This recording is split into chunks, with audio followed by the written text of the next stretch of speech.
Welcome to Whispering Pines Shetland Sheep Farm. Our flock is known for their soft, crimpy, fine wool, produced solely for hand spinners to enjoy. Today we're at the skirting table, preparing another fleece for our annual fleece auction. This video will give you a hands-on look at every possible aspect of the fleeces I am offering in this year's auction. I'll be talking about the quality of the fleece, my recommendations for processing the wool, and I'll share some information about the ewe that donated this lovely fleece.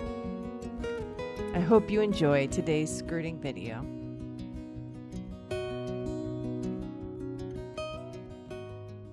In this video, I'm skirting Wrexham's fleece.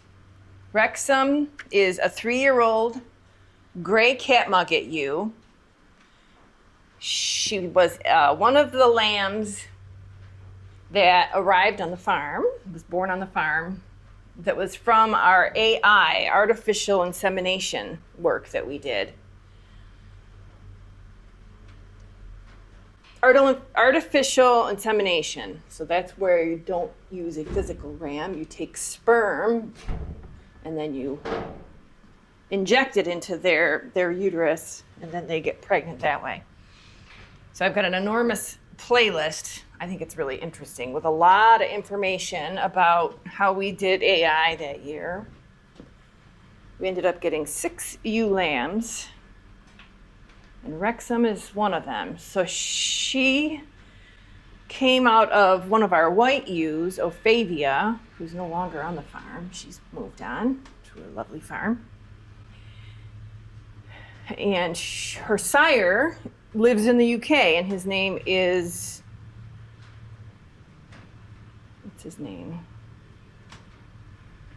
It's not Oberon. Just make sure. Wrexham is out of, yeah, Oberon, who was white, as was Ophavia. So it's kind of weird. You get a gray ewe out of that, but they were both carrying gray, if I remember my genetics. All right, so this is an adult fleece that was sheared. And the thing about these AI ewes is that the ram is not our breeding. And Oberon, he's a fine ram, but, talked about this before, we're selecting for ewes who retain their fineness as they age. And so Wrexham, all right, so she's got a spinning fineness of 22.2, which is pretty fine. But some of these AIUs, and we'll see it as we go along, their average fiber diameter, or micron, as some people call it, went up quite a bit from the lamb fleece. All right, so this is all spread out per my format, which is breech wool over here, neck wool is up here. Here's her 2 front legs. These are the sides of her body, and then this is the back. So the side is where we take our micron sample. So this is where we take the sample for doing the micron testing.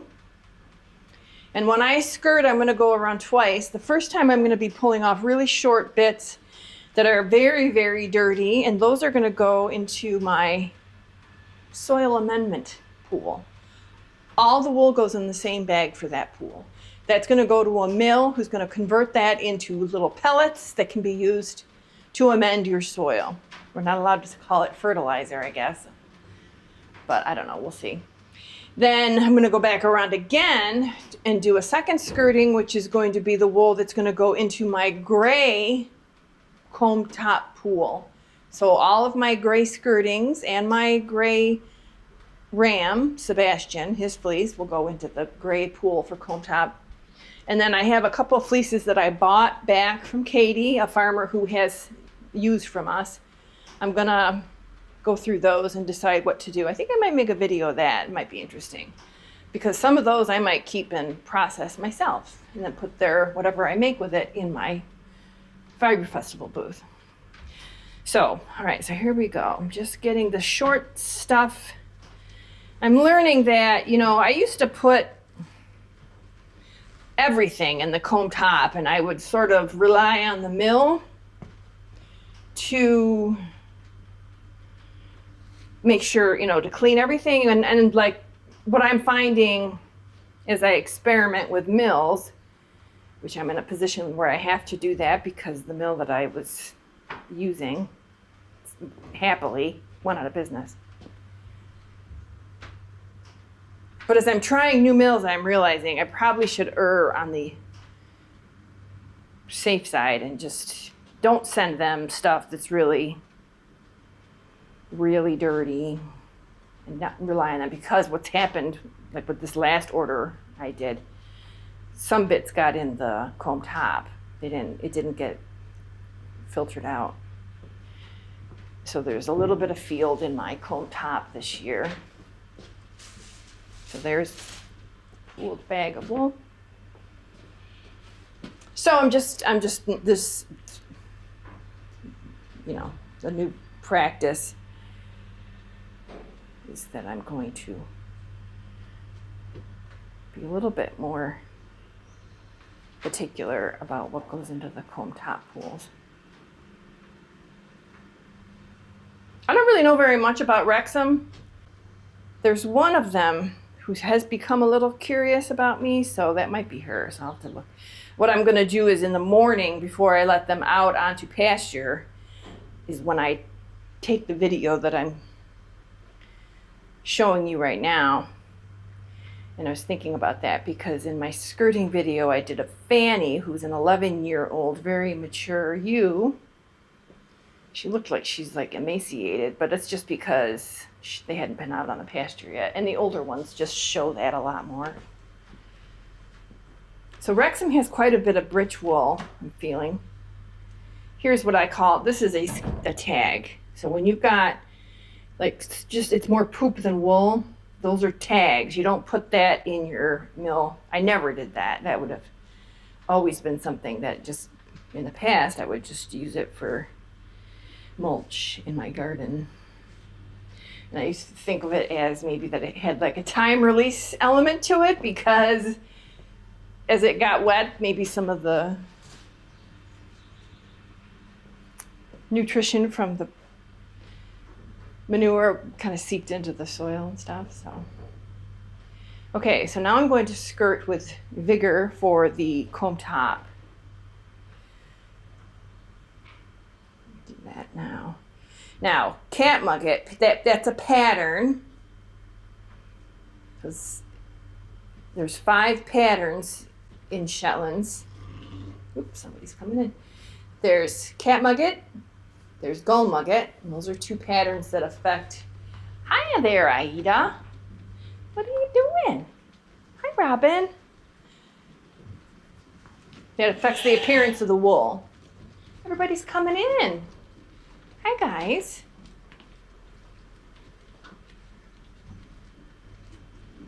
They're out on a brand new pasture today. I did catch that on the drone. Chow chow, speckly face. So the brand new pasture is a lot. There's a lot to eat. I gotta put some water in these buckets. There's 2 buckets here that are just full to the brim. They emptied all the other ones. For whatever reason, they don't want to drink out of this one. Very aggravating. Robin. This is Robin. Great Katmoget. I didn't forget that I'm talking about patterns with you guys. So patterns. So Gullmoget and Katmoget are 2 patterns that affect the appearance of the wool. So you care about that. Both of them are going to give you 2 tones. It's either going to be a gray Katmoget. I'm going to just talk about Katmoget because we don't have any Gullmogets in our flock. It's going to be a gray Katmoget or a fawn Katmoget. And what Katmoget is, mainly when as it pertains to the wool, is you're going to have lighter wool on the top, and then it goes darker along the sides and on the belly. And I have a really good photograph, actually, of Robin, who is a gray Katmoget, when she was standing up on this railing here, and she had her head up, and you could see that black stripe that went right down her neck. I'll see if I can find it and put that in here. So So those are the two patterns that are the Moget. Moget is faced. Like, oh, wait, is that right? No. That's the gray comb top bag. Okay. So Moget is face in Shetlandese. I'm pretty sure. If there's somebody from Shetland on this, watching this, tell me if I'm wrong. So those are the two patterns that relate to the Moget. Then you've got the pattern of white. White is not a color, it's a pattern. And it's, actually I have a genetics video you might enjoy if you're into genetics that talks about color genetics specifically of the Shetlands. So white is a pattern, but it affects the color of the fleece because it is that obvious. The fleeces are going to be white. And it's dominant, that's why you have more white sheep than other colors. Then there's no pattern. And that's what we, are solid colored sheep, like the ewes that we have that are moret or black. Those are no pattern. And then there's another pattern called agouti, which I'm not 100% sure. We don't have any agouti in our flock either.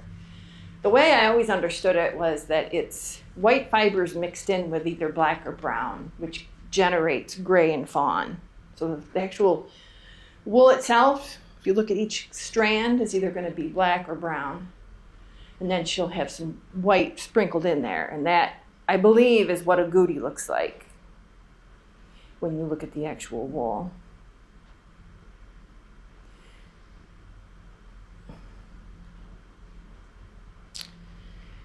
I get to talking and then I forget I've been around, but I think I've been around this side, yes. So this is what her fleece looks like skirted. Hello. Hello. Hi, Lucretia. You gonna come see me? She's the one that's kind of friendly-ish. Nobody wants to see me? Hi, Robin. You guys hot out there? Yeah, it's too hot to be touched, I understand. All right, so let's get some pictures. So the first picture I want to get is the top of the fleece. All these photos that I take do end up on the listing on the website for my fleece auction, which I've been saying it's in the spring, but guess what? It's summer. It's probably going to be early August, but I'm not really confident as far as when exactly it's going to be. It's a lot of work. 60 some fleeces I'm going to be putting in the auction. So that's the top. Now I'm going to do my side shot.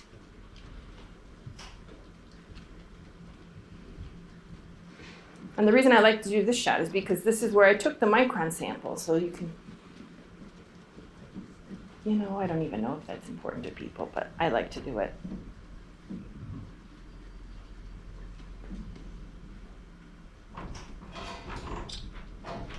Hey, Mimi.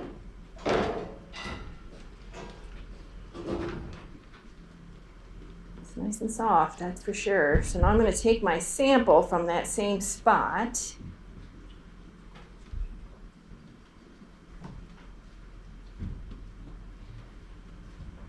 Very pretty.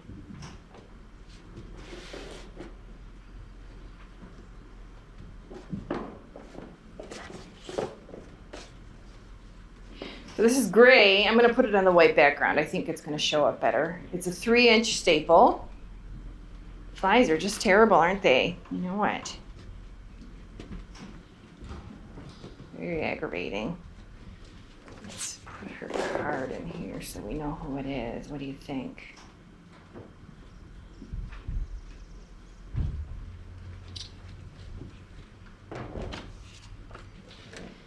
And we're going to staple that to the card. So this is the 4th video in my series.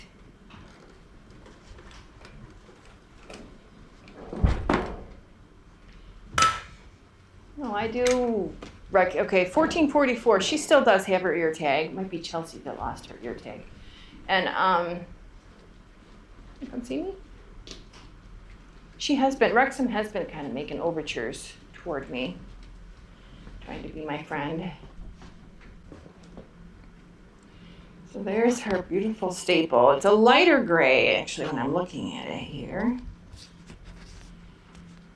So I got I'm saying 3 inches, but I feel like if I stretch it, it's going to get to 4. Beautiful. 3.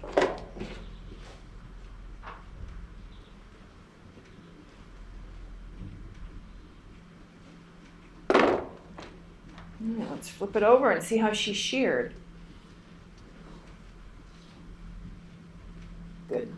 I don't see any second cuts. So second cuts, what that is, you look for that with fleeces. Second cuts are when the shearer goes over the sheep with the clippers one time, and then for whatever reason decides he didn't get close enough, and he goes over it again in the same spot, and those come out in the fleece. And they're very aggravating because it's waste. And if you're purchasing a fleece particularly, you're paying for that weight if the second cuts aren't removed from the fleece before it gets to you. And it's also aggravating because you then realize that you have been shortchanged on staple because it just got cut by however much the second cut. So I have a shearer who is very experienced in shearing for hand spinners, and he knows to not worry about how the sheep looks after she's shorn, and instead focus on the fleece. So there will be times it's difficult for him because he's very, very skilled at what he does and he has very high standards, but he will go over the fleece with the clippers and have a spot where he would have liked to have gone back over to clean up the U, is kind of what they call it. And obviously, you're not going to want to do it. You're not going to want to like get the fleece off and then go back over her. For him, that's a waste of his time when he comes here to shear for me. So he wants to do it while he's shearing, and he doesn't. And so I don't end up with many second cuts in my fleece, which is nice. I got a few bits and bobs here, but nothing concerning. So I'm going to put a shearing quality of excellent on here.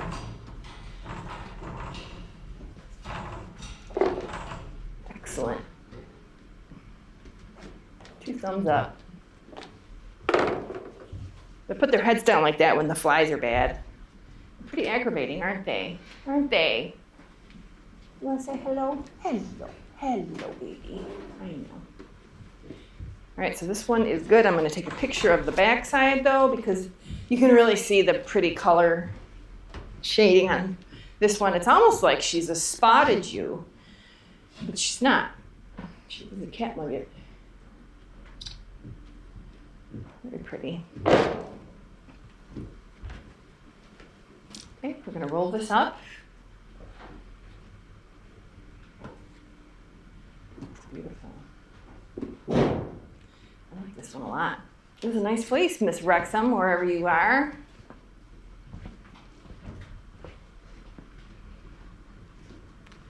These hot days are really hard on the sheep. People always ask me in the wintertime, oh, how are the sheep? I always say they love the winter. It's the summer where they really struggle.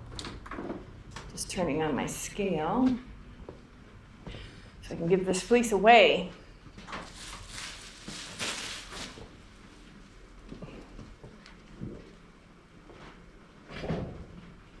This is Wrexham's fleece from my AI. Beautiful gray AI ear. So pretty. Beautiful gray fleece. All right, let's give it away.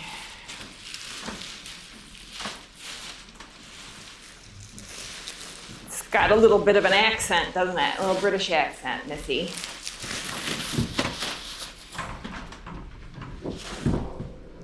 $19.89 ounces.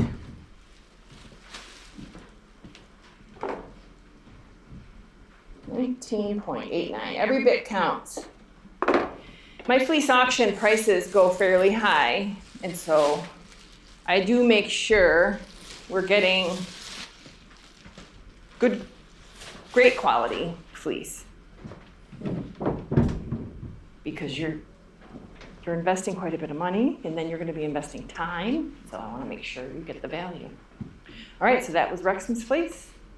Moving on to the next one, so come back for the next video on the playlist. Thank you for spending some time with me at the skirting table. If this fleece spoke to you, and if you want to be notified when the fleeces are available for viewing on the website, scan this QR code to be taken to my mailing list sign-up form on the website. Or scroll down to the description of this video for a link to the sign-up form on my website. Thank you so much for stopping by. I hope you can come back soon.